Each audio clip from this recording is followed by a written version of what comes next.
Դավարժան դատարան մենք ոչ թե բացարկի հետ կապված, այլ որոշակի անհանգստություն ունենք անաչառության իմաստով, պայմանավորված այն հանգամանքով, որ ձեր գերազանցությունը իր կյանքի մի տևական ժամանակաշրջան կապված եւ կրթության հետ եւ աշխատանքային գործունեության հետ, որը կապված է եղել դատախազության համակարգի հետ, մասնավորապես 2013 թվականին ավարտել է դատախազության դպրոց փողակը, որպես դատախազի տեխնացու, 14-15 թվականներին աշխատել Արագածոտնի մարզի դատախազությունում, 15-21 թվականներին Երևան քաղաքի կենտրոն եւ Նոր մարաշվարչական շրջանների դատախազությունում որպես դատախազ, 21-22 թվականներին որպես ավագ դատախազ, իսկ 2018 թվականին գլխավոր դատախազի թիվ 416A հրամանով պարգևատրվել է դատախազության հավարամյակի մեդալով, 25/06/2021 թվականին դատախազի 202-A հրամանով պարգևատրվել շնորհակալագրով եւ դատախազության կրծքանշանով։ Այսինքն ավելի քան ընդորում դատավորի պաշտոնի նախորդ ժամանակաշրջանում դուք տևական ժամանակ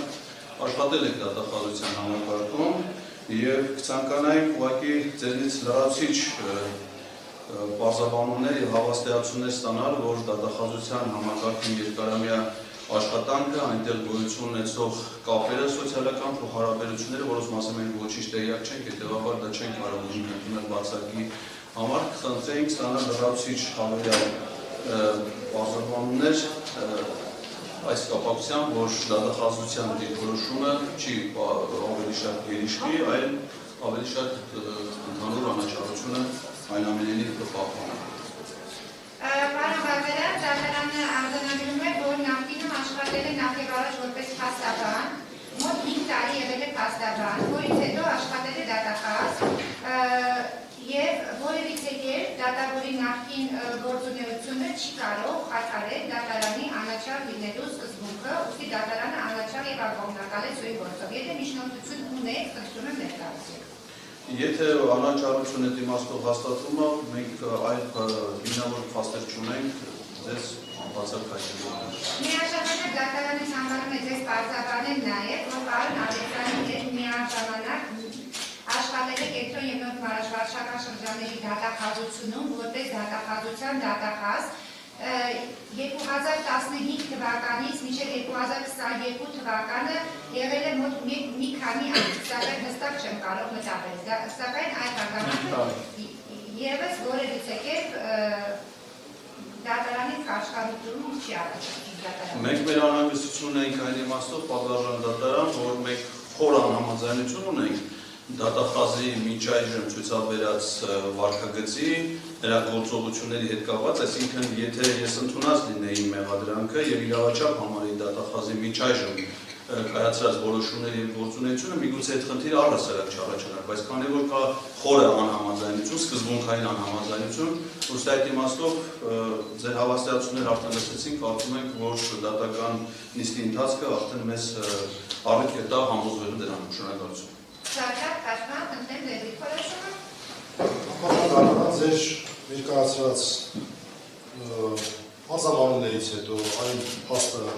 հրապարակային դարձնելուց հետո, որ անհայտ մեղադրանքի որոշակի աշխատանքային գործունեություն իրականացրել, ես որևէ բան չունեմ կապված ասելու, կարծում եմ, որ դատարանից մենք ստացանք լրացուցիչ հավաստիացում այն մասին, որ դատարանը պատրաստվում է լինել եւ երևալ ակողմնակալ, այսքան մեզ բավարարում շնորհակալություն։ Շատ լավ, իսկ նորմալային մեղադրումի բացակում եք։ Այո, Բաղդասարյան դատարան։ Մենք միջնորդում ենք նախ, որպեսզի պարոն Ավետյանը հեռացվի այս վարույթից եւ չմասնակցի այս դատական գործողություններին առհասարակ։ Պատճառը քրեական դատավարության օրենսգրքի 66 հոդվածի առաջին մասի 3-րդ կետով սահմանված կարգավորումներն են, ըստ որի առկա են այլ հանգամանքներ, որոնք կարող են ողջամիտ կազմած հարուցել տվյալ վարույթի հետ կապված նրա անկողմնակալության մեջ։ Այս եզրահանգմանը մենք եկել ենք այն հաստական հանգամանքներին ծանոթանալով, որը կապված է այս գործի նախաքննության ընթացքի հետ, մասնավորապես դատախազի կողմից խախտվել են մեր դատավարական իրավունքները, մասնավորապես խելամիտ ժամկետներ չեն տրամադրվել մեզ կողմից ներկայացված միջնորդությունները քննության առարկա դարձնելու, դրանցով պայմանավորված վարորդային գործողություններ իրականացնելու եւ այդ վարորդային գործողությունների արդյունքում մեր իրավունքները պաշտպանելու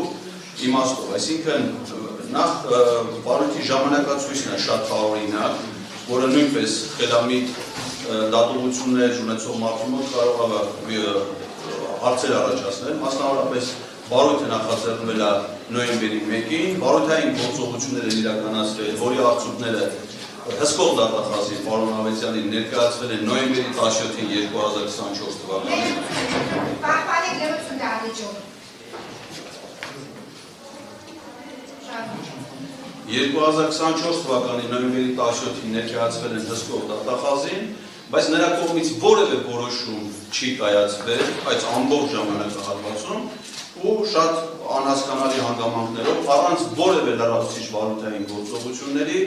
2025 թվականի փետրվարի 21-ին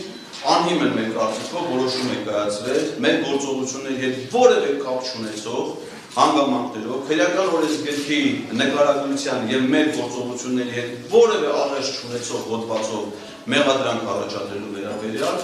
որի հետ կապված քննիչի հետագա գործողություններում մենք բողոքարկել ենք, նաև մեր նկատմամբ կիրառվել է մեր կարծիքով ոչ իրավաչափ խախտման միջոց, մենք դրան հիմա հուսով ենք անդրադառնալ, դա բողոքարկվել է դատախազին, դրա կապակցությամբ եւս ստացել ենք որոշումներ, որոնք մեզ չեն կարող որևէ կերպ բավարարել, այսինքն այս եւ այլ գործողությունների հանգամանքների համադրությունը ցույց է տալիս, որ պարոն Ավետյանը իմ հանդեպ ունի սուբյեկտիվ ընկալումներ, ինձ համար անհասկանալի, թերևս դա կարող է պայմանավորված լինել քաղաքական հանգամանքներով եւ քանի որ ես չունեմ կոնկրետ տվյալներ, փաստեր, այսինքն հնարավոր չի եղել այդ կարգավիճակում որևէ դատավարական գործողությունով արգրավել ենթադրենք պարոն Ավետյանի բջջային հեռախոսը, ստուգել նրա պարունակությունը, այդ թվում եւ WhatsApp հավելվածով նամակագրությունը, հետեւաբար չեն կարող ասել, թե կոնկրետ ինչ հանգամանքներ կարող է պատճառ հանդիսած լինեին, որպեսզի պարոն Ավետյանը իմ նկատմամբ ցուցաբերեր նման որոշումներ, նման մոտեցումներ։